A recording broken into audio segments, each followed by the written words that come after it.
నమస్తే జీవనరేఖ కార్యక్రమానికి స్వాగతం. కోవిడ్ తర్వాత బ్లాక్ ఫంగస్ వ్యాధి వస్తుందా? ఇది ప్రాణాంతకమా? బ్లాక్ ఫంగస్ వ్యాధి లక్షణాలు ఏ విధంగా ఉంటాయి?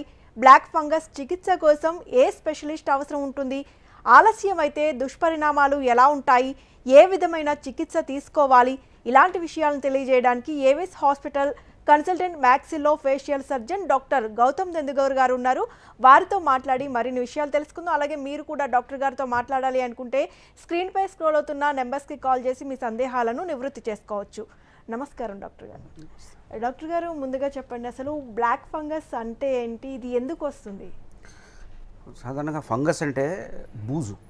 సో మనం ఒక బ్రెడ్ ముక్కన చాలా రోజులు బయట వదిలేస్తే దానికి కొంచెం నల్లబడి ఒక బూజులాగా ఫామ్ అవుతుంది అన్నమాట. అదే ఫంగస్ బాడీలోకి ఎంటర్ అయ్యి ఆ ఫంగస్ ద్వారా అయ్యే ఇన్ఫెక్షన్ని మనం మ్యూకోర్మైకోసిస్ అనే పేరు దానికి మెడికలీ మ్యూకోర్మైకోసిస్ అంటారు.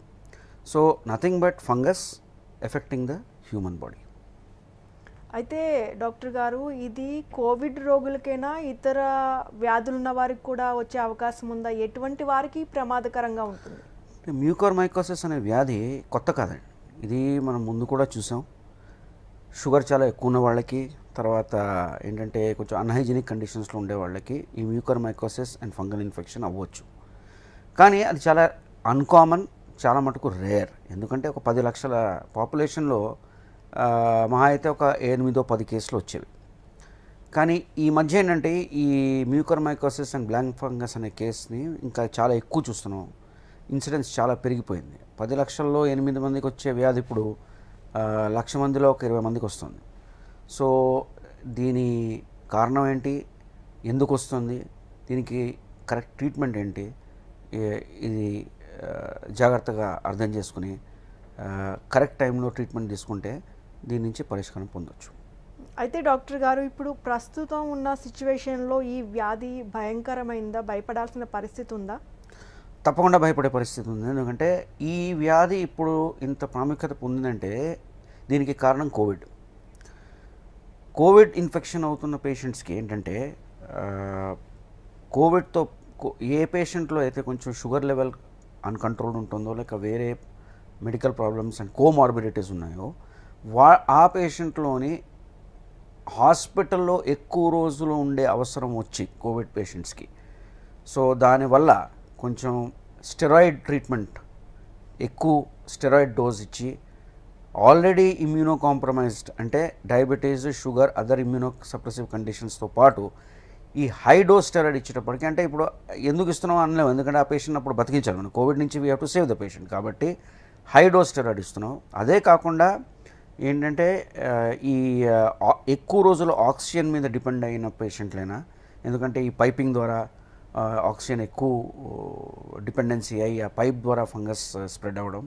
అదే కాకుండా వెంటిలేటర్ మీద పేషెంట్లు ఎక్కువ రోజులు ఉండే అవసరం వస్తే ఈ కాంబినేషన్ అంటే steroid, oxygen dependency plus ventilatory support, ఇవన్నీ కలుపుకొని ఆల్రెడీ పేషెంట్కి ఉన్న అన్కంట్రోల్డ్ షుగర్ అయినా ఇమ్యూనో సప్రెషన్ అయినా ఎక్కువ అవుతున్న వల్ల ఈ ఫంగస్ అనేది మెల్లిగా బాడీలోకి స్టార్ట్ అయ్యి చాలా త్వరగా అది స్ప్రెడ్ అయిపోతూ ఉంటుంది. ఈ స్టార్ట్ టు స్ప్రెడ్ అనేది ఫంగస్ ఎంత ఫాస్ట్గా అవుతుందంటే మనకి ఎక్కువ విండో పీరియడ్ ఉండదన్నమాట. సో వెంటనే చూసి దాన్ని ట్రీట్మెంట్ చేయకపోతే ఇది ప్రాణానికే కొంచెం రిస్క్ అయ్యే అవకాశం ఉంది. అయితే మనం రోజు పేపర్లలో, టీవీలలో చూస్తున్నాం, చాలా భయంకరమైనదిగా చెబుతూ ఉన్నారు. అంటే ఇది ఎంతవరకు నిజం? అంటే నిజంగానే చాలా భయంకరమైనదా? నార్మల్గా ఇప్పుడు తక్కువ మందికి వచ్చేది ఒకప్పట్లో అంటున్నారు, ఇప్పుడు చాలా మందిలో కనిపిస్తూ ఉంది. వారికి ఏం చెబుతారు? తప్పకుండా ఇది భయపడే విషయమే, కొంచెం వరీసమ్ సిచ్యువేషన్. ఇప్పుడు నిన్ననే పేపర్లో చూసాం, ఒక గుంటూరు డిస్ట్రిక్ట్లో ఒక 200 కేసులు నిన్న డిక్లేర్ చేశారనమాట. అలా చూడబోతే అంటే ఆంధ్రప్రదేశ్ అయినా మన తెలంగాణలో ఎన్ని కేసులు ఇప్పుడు ప్రివాలెంట్ ఉన్నాయో దాంతో అర్థం చేసుకోవచ్చు మనం. కోవిడ్ అనే ఒక వ్యాధి ఎవరికైనా వస్తే దానికి మార్టాలిటీ అంటే చనిపోయే అవకాశం 1% ఇవాళకి మన దేశంలో. అదే మనకి మ్యూకోర్మైకోసిస్ లాంటి వ్యాధి వస్తే 20% మార్టాలిటీ. అంటే మనం 20% మార్టాలిటీ రేట్ మ్యూకోర్మైకోసిస్లో ఎక్కువ, అందుకే 20 రెట్లు ఎక్కువ మనం దాని గురించి వరి అయ్యి దానికి వెంటనే ట్రీట్మెంట్ చేసి దానికి సమాధానం ఇచ్చే పరిస్థితిలో ఉండాలి. అయితే డాక్టర్ గారు, ఈ బ్లాక్ ఫంగస్ యొక్క లక్షణాలు ఎలా ఉంటాయి, ఏ విధంగా మనం గుర్తించాలి? సో ఫేస్లో ఏ స్ట్రక్చర్ అయినా ఈ ఫంగస్ ఒకసారి బాడీలో దూరిపోయేటప్పటికి మోస్ట్లీ ఏంటంటే ఫేస్కి సంబంధించిన ఏ స్ట్రక్చర్ అయినా హెడేక్ అవ్వచ్చు, కంట్లో కొంచెం ఇన్ఫ్లమేషన్ లాగా అయ్యి కొంచెం ఎర్రదనం అవ్వచ్చు, కంట్లోంచి నీళ్లు ఎక్కువ కారవచ్చు, కన్ను కొంచెం బయటకు రావచ్చు, ప్రాప్టోసిస్ అంటారు దాన్ని. అదే కాకుండా కొంచెం నేజల్ కంజెషన్ అంటే నోస్ బ్లాక్ అయిపోయినట్లు ఒక ఫీలింగ్ రావచ్చు. తర్వాత ఏంటంటే మెల్లిగా ఇది ఎక్కువ స్ప్రెడ్ అవుతున్న కొద్దీ దవడ ఎఫెక్ట్ అయిపోయి పళ్ళు లూజ్ అయిపోయి నోట్ లోపల పుండ్లు డెవలప్ అయిపోయి మెల్లిగా ఈ దవడ కూడా వీక్ అయిపోయే పరిస్థితి వస్తుందన్నమాట. ఇంకా సివియర్ కండిషన్లో ఇది సైనస్ నుంచి కంటికి వెళ్ళి మెల్లిగా బ్రెయిన్కి స్ప్రెడ్ అయ్యే అవకాశం కూడా ఉంటుంది. అప్పుడు ఏంటంటే ఇంకా న్యూరలాజికల్ సిమ్టమ్స్ కూడా స్టార్ట్ అయిపోతాయి, హెడేక్లు, వామిటింగ్లు, తర్వాత ఈ కన్ఫ్యూజన్, ఈ ప్రాబ్లమ్స్ అన్నీ కూడా స్టార్ట్ అయిపోతాయి. అయితే ఈ బ్లాక్ ఫంగస్ అనేది ఎక్కువగా మొహం మీద ఎక్కువ ప్రభావం చూపుతుందని చెప్తున్నారు. దీన్ని గుర్తించిన తర్వాత ఏం చేయాలి? సో ఈ కోవిడ్ నుంచి ఇప్పుడు తేలుకున్న పేషెంట్లు ఎవరైతే ఉన్నారో, ఏ పేషెంట్లకైతే ఎక్కువ రోజులు ఇంటెన్సివ్ కేర్లో ఉండి ఎక్కువ రోజులు స్టెరాయిడ్ ట్రీట్మెంట్ తీసుకుని దాంతోపాటు వాళ్లకు డయాబెటీస్ ఉండి వెంటిలేటర్ సపోర్ట్ మీద ఉన్న పరిస్థితిలో ఈ సైన్స్ అండ్ సిమ్టమ్స్ ఏవైతే ఉన్నాయో కంటికి, ముక్కుకి, దవడకి, ఇవన్నీ జాగ్రత్తగా కొంచెం మానిటర్ చేస్తూ ఉండాలి. ఏ మాత్రం ప్రాబ్లం వచ్చినా దాన్ని వెంటనే డాక్టర్ దగ్గరికి వెళ్ళి చూపించి దానికి అవసరం ఉన్న స్కాన్స్ తీసుకుని ఈ వ్యాధి ఉందా లేదా అని నిరూపించుకోవడం చాలా ఇంపార్టెంట్. ఎందుకంటే ఈ ప్రాసెస్లో డిలే అయిందంటే ఇది ఎలాంటి వ్యాధి అంటే ఎంత ఫాస్ట్గా స్ప్రెడ్ అయిపోతుందంటే ఇది దాని తర్వాత ఇంకా ట్రీట్మెంట్ చేయడం కూడా ఏ పేషెంట్ కన్నా కష్టమైపోతుంది. ఓకే డాక్టర్ గారు, మనతో మాట్లాడడానికి కాలర్ ఉన్నారండి, రాధాదేవి గారు, వరంగల్ నుంచి మాట్లాడదాం. నమస్తే రాధాదేవి గారు, డాక్టర్ గారు ఉన్నారు, మీ సమస్య ఏంటో మాట్లాడండి. నమస్కారం అండి డాక్టర్ గారు. నమస్తే అమ్మా, చెప్పండి అమ్మా. అయితే నాకు 20 days కింద కన్నుకు సేమ్ మీరు చెప్పిన సింటమ్సే వచ్చినాయండి 20 days కింద. ఓకే. అయితే నాకు కరోనా వచ్చింది తెలియదు, నాకేం సింటమ్స్ లేదు, నాకు వేరే షుగర్ అలాంటివి ఏమి లేవు, ఏ ప్రాబ్లం లేదు నాకు, ఇప్పటికి కూడా ఏం ప్రాబ్లం లేదు. సేమ్ కన్ను మాత్రం సేమ్ అట్లే మీరు చూపించిన ఫోటోలో ఇప్పుడు మీరు చెప్పిన విధంగా కన్నుకి ఆవిడకి అలాగే అనిపిస్తుందంట, ఆ లక్షణాలు ఉన్నాయి, కానీ నాకు కరోనా రాలేదు అని చెప్తున్నారు, షుగర్ కూడా ఏం లేదు అంటూ. షుగర్ లేని వాళ్ళకి ఇలాంటి నొప్పి, ఇలాంటి ఏమైనా ప్రాబ్లం వచ్చినా ఆ ప్రాబ్లం ఎందుకు వస్తుందో తెలుసుకోవడం చాలా అవసరం. అయితే కోవిడ్కి సంబంధించింది మ్యూకర్మైకోసిస్ కాబట్టి కోవిడ్ వచ్చిన పేషెంట్లకి ఈ సిమ్టమ్స్ వస్తే వాళ్ళు ఇంకా జాగ్రత్త పడే అవసరం ఉంది. ఓకే అండి. అయితే ఇది ప్రాణాంతకమా, అసలు ఎటువంటి చికిత్స విధానం దీనికి తీసుకోవాలి, ఒకవేళ ఇది ఏమైనా అంటువ్యాధా? అంటువ్యాధి అంటూ కాదు, ఇది కోవిడ్ లాగా స్ప్రెడ్ అవ్వదండి. కోవిడ్ ఏంటంటే ఒక పర్సన్ నుంచి ఇంకో పర్సన్కి చాలా ఫాస్ట్గా స్ప్రెడ్ అయ్యే అవకాశం ఉంది, కానీ ఫంగల్ ఇన్ఫెక్షన్ మ్యూకర్మైకోసిస్ అలా స్ప్రెడ్ అవ్వదు. కానీ ఏ పేషెంట్కి అయితే మ్యూకర్మైకోసిస్ వచ్చిందో ఆ పేషెంట్కి మాత్రం త్వరలో డయాగ్నోసిస్ నుంచి ఇమీడియట్లీ సిమ్టమ్ ఏముందో చూసేసి ఆ సిమ్టమ్ని వెంటనే అడ్రస్ చేసి డాక్టర్కి చూపించి, ఏంటి అయినా మ్యాక్సిలోఫేషియల్ అయినా ఏ డాక్టర్కి చూపించి ఆ నెససరీ ఇన్వెస్టిగేషన్స్ అంటూ చేసి మ్యూకర్మైకోసిస్ ఉంది అని తెలుసుకున్న తర్వాత వెంటనే ట్రీట్మెంట్, అంటే సర్జికల్ అయినా మెడికల్ అయినా రెండు కాంబినేషన్ చేసే ట్రీట్మెంట్ చేస్తున్నాం, కానీ ఈ ట్రీట్మెంట్ వెంటనే చేయడం అతి అవసరం. లేకపోతే ఇది మెల్లిగా బ్రెయిన్కి స్ప్రెడ్ అయిపోయి ఒకసారి ఇంట్రాక్రేనియల్ అంటే బ్రెయిన్ బ్యారియర్ని దాటేసి ఇంకా బ్రెయిన్లోకి వెళ్ళిపోయిందంటే ఇంకా దాని తర్వాత పేషెంట్ని కాపాడడం చాలా కష్టం. అయితే డాక్టర్ గారు, ఈ బ్లాక్ ఫంగస్ చికిత్స కోసం ఏ స్పెషలిస్ట్ దగ్గరికి వెళ్ళాలి? అంటే ఇది ఒక మల్టీ స్పెషాలిటీ అప్రోచ్. ఏంటంటే ఇది ఒక సర్జికల్ పార్ట్ ఉంది ఈ ట్రీట్మెంట్కి, ఒక మెడికల్ పార్ట్ ఉంది.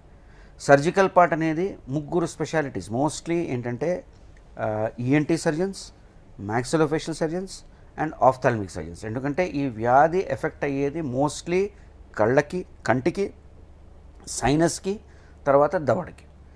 ఈ 3 స్ట్రక్చర్స్ ఇన్వాల్వ్డ్ కాబట్టి ఈ 3 స్పెషలిస్ట్స్ దీంట్లో పాల్గొంటారు. ఇదే కాకుండా ఈ సర్జికల్ ట్రీట్మెంట్తో పాటు యాంటీ ఫంగల్ ట్రీట్మెంట్ కూడా ఈ పేషెంట్కి ఇవ్వాలి. యాంఫోటరిసిన్ అయినా వేరే యాంటీ ఫంగల్ డ్రగ్స్ తో పాటు సర్జరీతో పాటు అంటే అడ్జువెంట్గా ఈ ఉట్టి మందులతో ఈ వ్యాధి సరిచేయలేము. ఒకసారి ఇన్ఫెక్షన్ వచ్చిందంటే ఆ ఇన్ఫెక్షన్ని క్లియర్ చేయడం చాలా అవసరం. దాంతోపాటు ఈ యాంటీఫంగల్ ట్రీట్మెంట్ కూడా నడుస్తూ ఉండాలి. దానికి ఒక మెడికల్ టీమ్ ఉండడం అవసరం. ఎందుకంటే ఈ యాంటీఫంగల్ డ్రగ్స్ ఏదైతే ఇస్తామో వాటి వల్ల మళ్ళీ వేరే మెడికల్ కాంప్లికేషన్స్ వచ్చే అవకాశం ఉంటుంది. కాబట్టి ఆ యాంటీఫంగల్ ఇస్తున్నప్పుడు కూడా వాళ్ళ మెడికల్ కండిషన్ని స్టేబుల్గా ఉంచి ఏం కాంప్లికేషన్ రాకుండా చూసుకోవాలి. అయితే డాక్టర్ గారు, నాన్ కోవిడ్ అయిన ఏవిస్ హాస్పిటల్స్లో దీనికి ఎటువంటి చికిత్స చేస్తున్నారా దీనికి? సో మన దగ్గర ఏవిస్ హాస్పిటల్ ఏంటంటే ఒక సూపర్ స్పెషలిస్ట్ టీమ్ ఉందండి. సో ఈఎన్టీ సర్జన్ ఉన్నారు, మాక్సిలోఫేషియల్ సర్జన్ నేనున్నాను, ఆఫ్థాల్మిక్స్ సర్వీస్ ఉంది మనకి. సో ఏంటంటే ఒక పేషెంట్ ఎవరైనా వస్తే ఫస్ట్ ఏంటంటే ఒక టీమ్ అప్రోచ్గా ఉండాలి. సో ఫస్ట్ మనం ఈ పేషెంట్ని ఆల్ స్పెషాలిటీస్, ఈ 3 సర్జికల్ స్పెషాలిటీస్తో పాటు medical specialities, physician and critical care వాళ్ళు కూడా చూసేసి ఏ విధానంగా ఈ పేషెంట్ని ట్రీట్మెంట్ చేస్తే దీనికి మనకి బెస్ట్ రిజల్ట్ వస్తుంది అని తెలుసుకొని దాని తర్వాత ఈ స్పెషలిస్ట్ అందరూ డిస్కస్ చేసి ఒక ట్రీట్మెంట్ ప్రోటోకాల్ తయారు చేస్తాం అనమాట. ఆ ట్రీట్మెంట్ ప్రోటోకాల్ ప్రకారంగా ఏ సర్జరీ చేయాలి, ఈఎన్టీ సర్జరీ అంటే ఈ మధ్య కెమెరా పెట్టి ఎండోస్కోప్ ద్వారా ముక్కులోంచి వెళ్ళి ఈ మొత్తం ఏరియాని క్లియర్ చేయాలి. మాక్సిలోఫేషియల్ అంటే దవడ లోపలికి వెళ్ళి చేయాలి అదే పని. ఆఫ్థల్మాలజీ ఆక్యులోప్లాస్టీ అంటే కంటి లోపలికి వెళ్ళి ఈ ప్రొసీజర్ చేయవలసి వస్తుంది. దాంతోపాటు ఏంటంటే మెడికల్ ట్రీట్మెంట్ నడుస్తూనే ఉండాలి, ఈ ఫంగల్ ట్రీట్మెంట్. దానికి సూపర్వైజ్ చేయడానికి మన దగ్గర ఫిజిషియన్స్ ఉన్నారు, ఇంటెన్సివిస్ట్ ఉన్నారు, క్రిటికల్ కేర్ డాక్టర్స్ ఉన్నారు. కాబట్టి ఒక in-house holistic treatment of the patient, అంటే అన్ని విధాలుగా పేషెంట్కి బెస్ట్ రిజల్ట్ ఇచ్చేటట్టు అండ్ విత్ మినిమల్ కాంప్లికేషన్ ఈ ట్రీట్మెంట్ చేయగలిగే ఒక సదుపాయం ఉంది ఏవిస్ హాస్పిటల్. అయితే డాక్టర్ గారు, ఈ బ్లాక్ ఫంగస్ చికిత్స కోవిడ్ హాస్పిటల్లో చేయించుకోవాలా, లేదంటే నాన్ కోవిడ్ హాస్పిటల్లో చికిత్స తీసుకోవాలా? ఎప్పటికైనా మ్యూకర్కి ట్రీట్మెంట్ నాన్ కోవిడ్ హాస్పిటల్లో చేయడమే బెటర్. ఎందుకంటే మనం ఇప్పుడు కోవిడ్ తర్వాత వచ్చిన వ్యాధి ఇది కాబట్టి ఈ ట్రీట్మెంట్ మళ్ళీ వెళ్ళి కోవిడ్ హాస్పిటల్లో చేయించుకుంటే ఏంటంటే వేరే పేషెంట్లకి కోవిడ్ ఉన్నప్పుడు ఇదే మ్యూకర్ మైకోసిస్ ఉన్న పేషెంట్కి మళ్ళీ వేరే రకంగా కోవిడ్ ఇన్ఫెక్షన్ తగులుకుందంటే అప్పుడు ఇంకా ఈ ట్రీట్మెంట్ కాంప్లికేట్ అయ్యే అవకాశం ఉంటుంది. కాబట్టి నాన్ కోవిడ్ హాస్పిటల్ అంటే ఎక్కడైతే కోవిడ్ ట్రీట్మెంట్ జరగట్లేదో అక్కడికి వెళ్ళి మ్యూకర్ మైకోసిస్ ట్రీట్మెంట్ చేయించుకోవడం ఇంకా కొంచెం సేఫర్ అండ్ బెటర్. అందుకే ఏవిస్ హాస్పిటల్ కోవిడ్ హాస్పిటల్ కాదు. అండ్ కాబట్టి ఈ స్పెషలిస్ట్ టీమ్తో పాటు ఒక నాన్ కోవిడ్ సెటప్లో ఎక్సలెంట్ ట్రీట్మెంట్ చేయవచ్చు. అయితే డాక్టర్ గారు, ఈ బ్లాక్ ఫంగస్ చికిత్సకు వేరే స్పెషలిస్టుల అవసరం ఏమైనా ఉంటుందా? ఈ ట్రీట్మెంట్కి రెండు ప్రాసెసెస్ ఉన్నాయి. ఒకటి ఏంటంటే surgical treatment. So surgical treatment అన్నది మనం ఎక్కడైతే వ్యాధి ఉందో, ఎక్కడైతే ఈ ఫంగస్ వెళ్ళిపోయిందో లోపలికి, ముక్కు లోపల, సైనస్ లోపల, కంటి దగ్గరికి, దవడ లోపల ఎక్కడైతే ఫంగస్ ఉందో ఈ మొత్తం ఫంగస్ని క్లియరెన్స్ చేయాలి ఫస్ట్. దీన్ని డెబ్రైడ్మెంట్ అంటారు. ఆ డెబ్రైడ్మెంట్ అనేది మనం ఎండోస్కోపీ ద్వారా చేయొచ్చు. కెమెరా పెట్టి ముక్కు లోపల నుంచి వెళ్ళి ఈ ఫంగస్ని క్లియర్ చేయొచ్చు. తర్వాత కంటి చుట్టూ ఉన్నది, దవడ ఉన్నది కూడా మనం సర్జరీ ద్వారా ఈ డెబ్రైడ్మెంట్ ప్రాసెస్ని ఫస్ట్ మనం కొనసాగించవచ్చు. దాని తర్వాత ఈ ట్రీట్మెంట్ డెబ్రైడ్మెంట్తో పాటు దీనికి యాంటీఫంగల్ ట్రీట్మెంట్ ఇవ్వాలి. ఆ యాంటీఫంగల్ ట్రీట్మెంట్ అనేది అండర్ స్ట్రిక్ట్ మెడికల్ సూపర్విజన్, అంటే మెడికల్ డాక్టర్స్ ఉంటారు, ఫిజిషియన్స్ ఉంటారు, వాళ్ళకి ఇలాంటి ట్రీట్మెంట్లో చాలా ఎక్స్పీరియన్స్ ఉంది. కాబట్టి ఏ చిన్న రకమైన ప్రాబ్లం వచ్చినా అప్పుడప్పుడు ఏంటంటే ఈ యాంఫోట్రిసిన్ వల్ల కిడ్నీస్ ఎఫెక్ట్ అవ్వచ్చు. ఈ మన ట్రీట్ చేస్తున్న పేషెంట్స్ ఆల్రెడీ డయాబెటిక్, వాళ్ళకి ఆల్రెడీ కొంచెం కిడ్నీ ప్రాబ్లం ఉండొచ్చు. సో ఇలా క్రిటికల్ అవ్వకుండా కిడ్నీ ఫంక్షన్ చూసుకుంటూ లివర్ ప్రాబ్లమ్స్ రాకుండా, వేరే మెడికల్ ప్రాబ్లమ్స్ రాకుండా కేర్ఫుల్లీ అనలైజ్ చేసి ఒక ఫిజిషియన్ టీం కూడా ఈ ట్రీట్మెంట్లో పాల్గొవాలి. అయితే డాక్టర్ గారు, ఈ బ్లాక్ ఫంగస్ చికిత్స ఆలస్యం అయితే కనుక ఎలాంటి దుష్పరిణామాలు ఉంటాయి? ఆలస్యం అయ్యేటప్పటికి ఏమవుతుందంటే అంటే ఈ ఇన్ఫెక్షన్ చాలా ఫాస్ట్గా స్ప్రెడ్ అవుతుందండి. సో ఏంటంటే ఆలస్యం అవుతున్న కొద్దీ ఈ సర్జరీ అనే మన ట్రీట్మెంట్ విధానం మారిపోతుంది అనమాట. ఇంకా ఏంటంటే కంటికి దగ్గరికి వెళ్ళిపోయి ఇంకా కన్ను ఎఫెక్ట్ అయిపోయి, దాంతోపాటు అంటే ఈ కంటి చూపు వచ్చే నరం దాని దగ్గరికి ఈ ఫంగస్ వెళ్ళిపోతే ఇంకా చూపు పోతుంది అనమాట. దానివల్ల ఏంటంటే కన్ను తీసేయవలసి వస్తుంది. అదే కాకుండా దవడ ఎఫెక్ట్ అయిపోయిందంటే ఇంకా దవడ తీసేయవలసి వస్తుంది. సో దీనికి లాంగ్ టర్మ్ ఇంప్లికేషన్స్ ఉంటాయి. ఏంటంటే కన్ను తీసేసిన పేషెంట్ లేకపోతే దవడ తీసేసిన పేషెంట్ ఏంటంటే ఒక కాస్మెటిక్ డిఫార్మిటీ తయారైపోతుంది, ఫంక్షనల్ డిఫార్మిటీ తయారైపోతుంది, సొసైటీ మీద ఒక బర్డన్గా తయారైపోవచ్చు. అని అందుకే ఈ ప్రాబ్లమ్స్ అన్నీ మనం అవాయిడ్ చేయాలంటే ఇనీషియల్ స్టేజ్లోనే మనం దాన్ని చూసేసి డయాగ్నోస్ చేసి దానికి కరెక్ట్ ట్రీట్మెంట్ ఇస్తే long term complications and morbidity లేకుండా మనం జాగ్రత్తగా చూసుకోవచ్చు. అయితే డాక్టర్ గారు, ఈ బ్లాక్ ఫంగస్ యొక్క చికిత్సా విధానం ఏంటి? సో విధానం అంటే ఫస్ట్ ఏంటంటే ఒక పేషెంట్ వచ్చిన వెంటనే ఫస్ట్ ఆఫ్ ఆల్ ఒక టీమ్ ఆ పేషెంట్ని అసెస్మెంట్ చేయాలి. ఏ ఆర్గన్స్ ఎఫెక్ట్ అయినాయి. ఆల్దో మనం ఇప్పుడు మనం మాట్లాడుతున్నది ఆర్బిట్ అంటే కన్ను, దవడ, సైనస్. కానీ ఇది కాకుండా మ్యూకర్మైకోసిస్ అనేది బాడీలో వేరే ఆర్గన్స్ని కూడా ఎఫెక్ట్ చేయవచ్చు.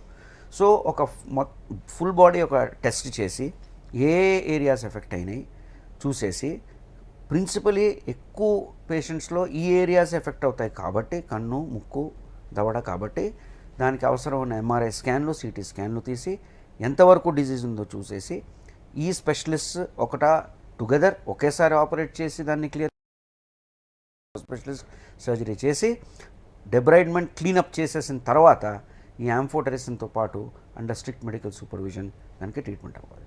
లేకపోతే చాలా ఫాస్ట్గా స్ప్రెడ్ అయిపోయి ఇది బ్రెయిన్ బ్యారియర్ దాటిపోయిందంటే ఇంకా ఆఫ్టర్ దాట్ మార్టాలిటీ అంటే పేషెంట్ చనిపోయే అవకాశాలు చాలా ఎక్కువైపోతాయి. ఓకే డాక్టర్ గారు, మనతో మాట్లాడడానికి కాలర్ ఉన్నారండి. జానకి రామారావు గారు హైదరాబాద్ నుంచి మాట్లాడదాం. నమస్తే జానకి రామారావు గారు, మాట్లాడండి. మీ సమస్య ఏంటో డాక్టర్ గారు ఉన్నారు. నమస్కారం సార్. చెప్పండి సార్. సార్ ఇది మా మామయ్య గారికి సేమ్ ఆ సిమ్టమ్స్ కనిపించాయి సార్. సో టెస్ట్ చేయించాము. సేమ్ బ్లాక్ ఫంగస్ ఉంది అని వచ్చింది సార్, పాజిటివ్ వచ్చింది. సో ఇప్పుడు వైజాగ్ లో ఉన్నారు సార్. దానికి ఏం చేయాలో అర్థం కావట్లేదు సార్. సో ట్రీట్మెంట్ ఏం చెప్తారా సార్? అంటే కరోనా పాజిటివ్ అయిన పేషెంట్కి నేను ఇప్పుడు చెప్పిన ఏ సిమ్టమ్ ఉన్నా ఆ పేషెంట్ని అర్జెంటుగా చూసే అవసరం ఉంది. ఆ పేషెంట్కి అవసరం ఉన్న స్కాన్లు చేసి ఈ మల్టీ స్పెషాలిటీ టీమ్ మనం చూసేసి దానికి అప్రోప్రియేట్ ట్రీట్మెంట్ చేసే అవసరం ఉంది. దీన్ని డిలే చేయకండి, వెంటనే ట్రీట్మెంట్ చేస్తే ఏంటంటే మనకి మినిమల్ కాంప్లికేషన్తో పేషెంట్ బయటపడే అవకాశం ఉంది. ఓకే డాక్టర్ గారు, నార్మల్గా ఇప్పుడు ఏవిస్ హాస్పిటల్కి వస్తే ఎలాంటి సౌకర్యాలు కలిగిస్తారు? సో ఫస్ట్ ఆఫ్ ఆల్ ఏంటంటే ఏవిస్ హాస్పిటల్ మనకి నాన్ కోవిడ్ హాస్పిటల్ ఏంటంటే ఒక safe environment and better situation. ఎందుకంటే కోవిడ్ లేని పేషెంట్లతో మనం ట్రీట్మెంట్ ఇచ్చేస్తే పేషెంట్కి క్రాస్ ఇన్ఫెక్షన్ అయ్యే అవకాశం ఉండదు. సో ఫస్ట్ ఆఫ్ ఆల్ మనకి సేఫ్. ఆల్రెడీ మ్యూకర్మైకోసిస్ ఉన్న పేషెంట్లకి ఇమ్యూనోసప్రెషన్ చాలా ఎక్కువ ఉంటుంది. అంటే వాళ్ళకి అన్కంట్రోల్డ్ షుగర్ అయినా లేక వేరే ఇమ్యూనోసప్రెసివ్ సిచ్యువేషన్స్ ఉంటాయి. సో వాళ్ళకి మళ్ళీ సెకండ్ టైం వేరే కోవిడ్ పేషెంట్స్తో ఉన్నంత మాత్రాన కోవిడ్ ఇన్ఫెక్షన్ రాకుండా చూసుకుంటూ ఈ మల్టీ స్పెషాలిటీ టీంతో పాటు మెల్లిగా ఇన్వెస్టిగేషన్స్ చేసి డిబ్రైడ్మెంట్ చేసి యాంటీఫంగల్ ట్రీట్మెంట్ ఇస్తే వాళ్ళకి ఒక సేఫ్ ఎన్వైరన్మెంట్లో best possible treatment under the supervision of all specialists చేయగలిగే అవకాశం ఉంటుంది. అయితే డాక్టర్ గారు, ఈ బ్లాక్ ఫంగస్ వల్ల చాలామంది ఇబ్బంది పడుతున్నారు, హాస్పిటల్కి వచ్చి ట్రీట్మెంట్ తీసుకుంటున్నారు. అయితే ఇది ఎన్ని రోజులకు నయమయ్యే అవకాశం ఉంది? మందులు ఏమైనా ఉన్నాయా? ఓన్లీ సర్జరీ అయినా? ఈ వ్యాధి అన్నట్టు ఏంటంటే ఫంగల్ ఇన్ఫెక్షనే, కానీ ఇది మామూలు ఏదో బ్యాక్టీరియల్ వైరల్ ఇన్ఫెక్షన్ లాగా మనం యాంటీబయాటిక్ తీసుకుంటే సరైపోతుందనే విషయం కాదు. ఇది ఏంటంటే ఫంగస్ ఒకసారి బాడీలోకి వెళ్ళిపోతే ఆ ఏరియాకి కొంచెం బ్లడ్ సప్లై తగ్గిపోతుంది. అంటే రక్తనాళాలు క్లోజ్ అయిపోయి బ్లడ్ సప్లై లేకుండా పోతుంది. కాబట్టి టిష్యూ నెక్రోసిస్ అయిపోతుంది. అంటే టిష్యూ ఇంకా రక్తనాళాలు లేక రక్త ప్రవహించలేక ఆ ఏరియాలో ఏంటంటే డెడ్ టిష్యూ అయిపోతుంది. కాబట్టి ఆ డెడ్ టిష్యూని ఫస్ట్ ఆఫ్ ఆల్ తీయడం చాలా ఇంపార్టెంట్. ఇది ఉట్టి మందులతో అయ్యే పని కాదు. డెడ్ టిష్యూ తీసేటప్పటికి మనకేంటంటే ఫస్ట్ ఆఫ్ ఆల్ ఆ ఫంగస్ వల్ల ఇన్ఫెక్ట్ అయిన ఏరియా అంతా తీసేసాం. కాబట్టి ఇప్పుడు మనం యాంటీఫంగల్తో దాన్ని ఇంకా ఎక్కువ ఎఫెక్టివ్గా దాన్ని ట్రీట్ చేసి మొత్తం ఫంగస్ లేకుండా ఫర్దర్ స్ప్రెడ్ స్టాప్ చేసి దాన్ని అక్కడే స్టాప్ చేసే అవకాశం ఉంటుంది. అయితే డాక్టర్ గారు, ఇప్పుడు ఈ బ్లాక్ ఫంగస్ అనేది చాలా మందిలో ఇప్పుడు చూస్తున్నాం, గతంలో ఏం లేదు. అంటే కరోనా వచ్చిన వారికి ఇప్పుడు ఇచ్చే మందులు స్టెరాయిడ్స్ వల్ల కూడా ఈ బ్లాక్ ఫంగస్ అనేది వస్తుందని కూడా అంటూ ఉన్నారు. ఇది ఎంతవరకు నిజమంటారు? అది నిజమే. ఎందుకంటే ఇప్పుడు కరోనా అయిన పేషెంట్లకి కరోనా గారి 2-3 రకాల పేషెంట్లు ఉంటారు. కరోనా పేషెంట్స్ ఏంటంటే ఒకళ్ళు ఏంటంటే ఒక ఏసిమ్టమాటిక్ పేషెంట్, అంటే అతనికి ఏమాత్రం సిమ్టమ్ లేకుండా పాజిటివ్ ఉండొచ్చు. నెక్స్ట్ ఏంటంటే మనకి మైల్డ్లీ సిమ్టమాటిక్, అంటే కొంచెం వరకు సిమ్టమ్స్ ఉన్నాయి కానీ ఎక్కువ హాస్పిటలైజేషన్ అవసరం లేకుండా ఆ పేషెంట్లు కూడా బై హోమ్ క్వారంటైన్ సరైపోవచ్చు. థర్డ్ కేటగిరీ ఆఫ్ పేషెంట్స్ ఏంటంటే సిమ్టమాటిక్, అంటే వాళ్ళకి కొంచెం సివియర్ ఫామ్ ఆఫ్ కోవిడ్ ఉంది కాబట్టి ఆ గ్రూప్ ఆఫ్ పేషెంట్స్ని హాస్పిటల్లో అడ్మిట్ చేసి ట్రీట్మెంట్ చేసే అవసరం ఉంటుందన్నమాట. హాస్పిటల్లో అడ్మిట్ చేసే పరిస్థితికి వచ్చేటప్పటికి కొంచెం కోవిడ్ పేషెంట్స్ సడన్లీ కొంచెం సీరియస్ అవుతారు. కొంచెం క్రిటికల్ సిచ్యువేషన్లో రకరకాల ట్రీట్మెంట్లు ఇంకా పేషెంట్కి స్టార్ట్ చేయవలసి వస్తుంది. అందులో స్టెరాయిడ్ కూడా ఒక ట్రీట్మెంట్. కానీ ఏ పేషెంట్లో అయితే షుగర్ ఉందో, అన్కంట్రోల్ డయాబెటీస్ ఉందో, లేక వేరే ఇమ్యూనోసప్రెసివ్ సిచ్యువేషన్స్ ఉన్నాయో, ఆల్రెడీ స్టెరాయిడ్ ఇమ్యూనోసప్రెసివ్ కాబట్టి విపరీతంగా వాళ్ళ బాడీలో ఇన్ఫెక్షన్ని ఫైట్ చేసే కెపాసిటీ తగ్గిపోతుంది. దానివల్ల ఈ ఫంగస్ వచ్చేసి అది క్విక్లీ స్ప్రెడ్ అయిపోతుంది అనమాట. అదే కాకుండా స్టెరాయిడ్ ఒక కారణం. ఇంకో కారణం ఏంటంటే ఎక్కువ వెంటిలేటరీ సపోర్ట్ ఉన్నందువల్ల, ఎక్కువ ఆక్సిజన్ సపోర్ట్ ఉన్నందువల్ల ఈ ట్యూబింగ్ నుంచి కూడా మనకి ఫంగస్ వచ్చే అవకాశం ఉంటుంది. సో ఈ రకరకాల రీజన్స్ వల్ల ఈ వ్యాధి ఇప్పుడు మనం చూస్తున్నది కోవిడ్ రికవర్ అయిన పేషెంట్లలో చాలా ఎక్కువ. అందుకే ఇది నెక్స్ట్ ఎపిడమిక్. మనం కరోనా ఒక పాండమిక్ అయితే మనం మ్యూకోర్మైకోసిస్ ఇంకో నెక్స్ట్ ఎపిడమిక్గా చూడబోతున్నాం ఈ దేశంలో. ఓకే అండి, మనతో మాట్లాడడానికి కాలర్ ఉన్నారండి, చక్రపాణి గారు, హైదరాబాద్ నుంచి మాట్లాడదాం. నమస్తే చక్రపాణి గారు, డాక్టర్ గారు ఉన్నారు, మీ సమస్య ఏంటో మాట్లాడండి. హలో, నమస్కారం సార్. నమస్తే, చెప్పండి సార్. నాకు పాజిటివ్ వచ్చి మళ్ళీ నెగిటివ్ వచ్చిందండి. 1 వీక్ నుంచి ఫుల్ హెడేక్ ఉంది. ఓకే, కరోనా వచ్చి మీకు హెడేక్ ఉందంటే, పాజిటివ్ వచ్చి మళ్ళీ నెగిటివ్ వచ్చిందంట, ఇప్పుడు కొంచెం హెడేక్ ఉందంట. ఓకే, పాజిటివ్ వచ్చి మీకు నెగిటివ్ వచ్చిందంటే మీరు కరోనా ఇన్ఫెక్షన్ నుంచి బయటపడినట్టే. కానీ మీకు దాంతోపాటు హెడేక్ వస్తుంది, లేక ఏమాత్రం మీకు నోస్లో ఏమైనా కొంచెం బ్లాక్ అయినట్టు, లేక ఏమాత్రం సిమ్టమ్ ఉన్నా దాన్ని వెంటనే చెక్ చేయించండి సార్. దాన్ని నెగ్లెక్ట్ మాత్రం చేయకండి. ఎందుకంటే ఏదో సింపుల్ హెడేక్ అనుకుని, లేక ఏదో చిన్న ప్రాబ్లం పోతుంది కదా అని చెప్పేసి మనం దాన్ని ఇగ్నోర్ చేసామంటే రేపు అది అతి ప్రమాదకరంగా మారవచ్చు. టెస్టులు చేసి ఏం లేదని నిరూపించుకున్న తర్వాత ప్రాబ్లం ఏం లేదు. కానీ ఏమాత్రం ఇప్పుడు సిమ్టమ్ ఉన్నా ఈ పరిస్థితుల్లో దానికి అవసరమైన టెస్టులు చేపి స్పెషలిస్ట్కి చూపించడం చాలా అవసరం. అయితే డాక్టర్ గారు, కరోనా సిమ్టమ్స్ లేకుండా చాలామందికి కరోనా పాజిటివ్ వస్తుంది, సిమ్టమ్స్ ఏం లేకుండా నయమైపోతుంది. అలాంటి వారిలో కూడా ఈ బ్లాక్ ఫంగస్ వచ్చే అవకాశం ఉందా? వారిలో ఎలాంటి లక్షణాలు ఉండే అవకాశం ఉంది? మైల్డ్లీ సిమ్టమాటిక్ అండ్ ఏసిమ్టమాటిక్ పేషెంట్లకి వచ్చే అవకాశం చాలా చాలా చాలా తక్కువ. ఎందుకంటే ఈ పేషెంట్లకి హాస్పిటలైజేషన్ అసలు అవసరమే లేదు కాబట్టి. కానీ ఏ పేషెంట్లు అయితే హాస్పిటల్ దాకా వెళ్ళి అడ్మిట్ అయ్యి సాచురేషన్ పడిపోయి కొంచెం సైటోకైన్ స్టామ్ లాంటిది ఏమైనా వచ్చి ఇన్ఫెక్షన్ ఎక్కువ పెరిగిపోయిందంటే ఆ పేషెంట్లకి అతి అవసరంగా స్టెరాయిడ్స్ పెట్టడం కంపల్సరీ. స్టెరాయిడ్ అండ్ ఈ dependency on oxygen and ventilator అయ్యేటప్పటికీ ఈ బాడీలో ఇన్ఫెక్షన్ ఫైట్ చేసే కెపాసిటీ తగ్గిపోతుంది. కాబట్టే ఈ ఫంగల్ ఇన్ఫెక్షన్ని మనం ఇంకా చాలా ఎక్కువ చూడబోతున్నాం. ఈ all these mucormycosis and fungal infections ఏ పేషెంట్లకైతే ఉందో డెఫినెట్లీ ఈ పేషెంట్లు అందరూ కోవిడ్ వల్ల అడ్మిట్ అయిన పేషెంట్లు, వాళ్ళకి excessive steroid and oxygen and ventilatory support అవసరమైన పేషెంట్లు. అయితే డాక్టర్ గారు, ఈ బ్లాక్ ఫంగస్ అనేది కొత్తగా వచ్చింది ఏం కాదని చెబుతున్నారు. అంటే ఇది ఇప్పుడు కరోనా వచ్చిన తర్వాత వచ్చే వారిలో అధికంగా వస్తుంది కాబట్టి ఇప్పుడు ఎక్కువగా ఈ పేరు ఎక్కువగా వింటున్నాం. అంటే కోవిడ్ని పక్కన పెడితే ఈ బ్లాక్ ఫంగస్ అనేది నార్మల్గా ఎందుకు వస్తుంది అసలు? బ్లాక్ ఫంగస్ నార్మల్గా ఏంటంటే మ్యూకోర్మైకోసిస్ ఒక ఫంగల్ ఇన్ఫెక్షన్.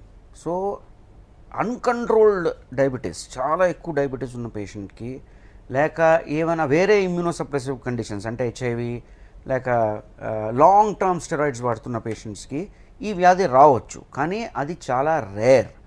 10 లక్షల పేషెంట్లకి ఇప్పుడు మనం అలా చూడబోతే ఎంతోమందికి మన దేశంలో డయాబెటీస్ కామన్ డిజీజ్ మన కంట్రీలో.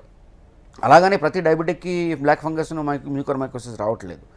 ఇప్పుడు ఈ ప్రజెంట్ సిచ్యువేషన్లో ఈ వ్యాధికి ఇంత ప్రాముఖ్యత ఎందుకు వచ్చిందంటే కోవిడ్ అన్న ఒక ఇన్ఫెక్షన్ ఇప్పుడు లేటెస్ట్ స్టడీస్ ఏం చెప్తున్నారంటే కోవిడ్ వల్లనే ఇమ్యూనో సప్రెషన్ రావచ్చు అంటున్నారు. కోవిడ్ ఇన్ఫెక్షన్ వల్లే మన బాడీలో కొంచెం ఇన్ఫెక్షన్ తట్టుకునే కెపాసిటీ తగ్గొచ్చు. ఆ పొజిషన్లో ఈ పేషెంట్లకి స్టెరాయిడ్ ఇస్తున్న కొద్దీ విపరీతంగా వాళ్ళ ఫైటింగ్ కెపాసిటీ తగ్గిపోయే ఇన్ఫెక్షన్కి ఈ ఫంగస్ ఇన్ఫెక్షన్ సెటిన్ అయిపోయి సివియర్ ఫామ్లో, అది ఏదో మైల్డ్ ఇన్ఫెక్షన్ కాదు, ఈ ఫంగల్ ఇన్ఫెక్షన్ సివియర్ ఫామ్లో అటాక్ చేసి మొత్తం ఈ ఫేషియల్ ఏరియాని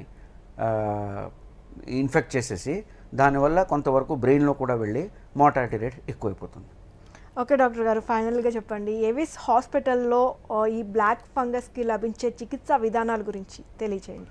సో ఏంటంటే ఏవిస్ హాస్పిటల్లో మనకి ఫస్ట్ ఆఫ్ ఆల్ ఒక మల్టీ స్పెషాలిటీ సూపర్ టీమ్ ఉంది. అంటే all under one roof holistic treatment of mucormycosis కి every specialist is available from medical to surgical, ENT, ophthalmology, maxillofacial, and all investigations are available.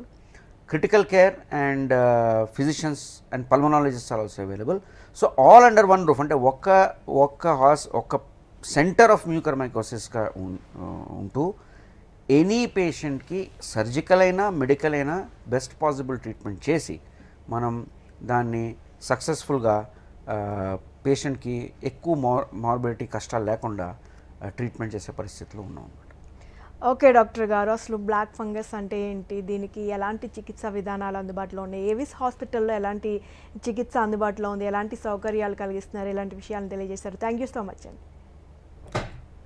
చూసారు కదండి, ఇది ఈనాటి జీవనరేఖ కార్యక్రమం. నమస్తే.